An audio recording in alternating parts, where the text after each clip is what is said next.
What's going on, ladies and gentlemen? This is Rich of Review Tech USA, and yes, it's finally here.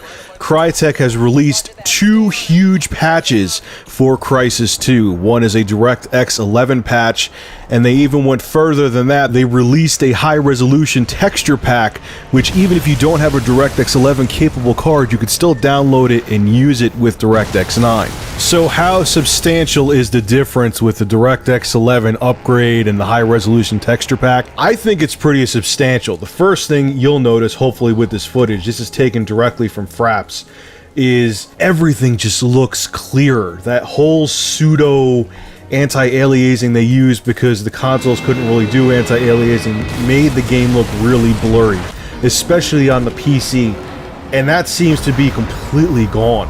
Everything has this like photorealistic look. Like if you look at road textures and signs now with the high resolution texture pack, they actually have definition. Like when you zoomed in on any kind of signs when it was DirectX 9, everything looked blurry. The road had no definition, signs had no definition. Even your weapons, like if you look at the weapon now, you could see more detail on it, and it looks more realistic. It really does have a photorealistic look to it. The other thing you'll notice is that everything has, you know, depth and realism to it. For example, you go up to a brick wall, all of the bricks have separation to them. They look like real bricks due to the tessellation. They don't just look like they're painted onto the wall like they would with DirectX 9. And, you know, this is what I expected from Crysis 2. This is what I wanted to see.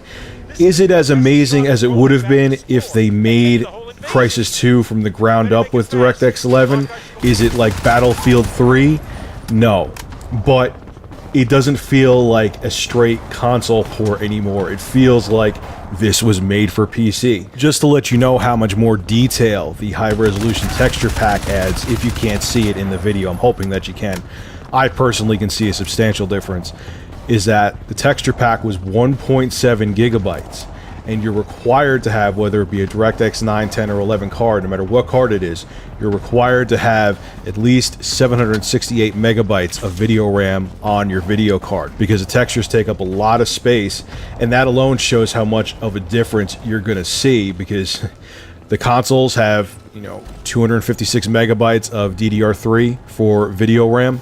I think the 360, because it shares 512 megabytes of DDR3, can eke out a little more than the PS3, but that's 3 times the video RAM you're going to need for your video card. So you're going to see a huge difference in detail. Now, did I notice a huge performance difference? Did I notice a performance drop when I went over to DirectX 11 and the high-res textures?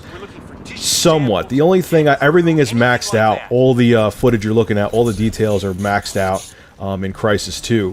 The only thing I had to take off was video sync, because I was noticing a huge fluctuation in the frame rate. But once I turn video sync off, the game runs fine. It runs butter smooth, even with everything maxed out. Granted, on the monitor I play this game on, it's only 720p, so I'd be interested to take it over to my 1080p HD TV and see now with DirectX 11 and the high-res textures how it runs at that high resolution. But it runs really smooth, and like I said, I'm noticing a huge difference with the visuals even at 720p. So if you own Crysis 2 and you have a mid to upper range DirectX 11 card, either by ATI or NVIDIA, these upgrades are free. The link will be below in the description, and download the Crysis 2 DirectX 11 and high-res texture packs now. Trust me, it'll be worth your time.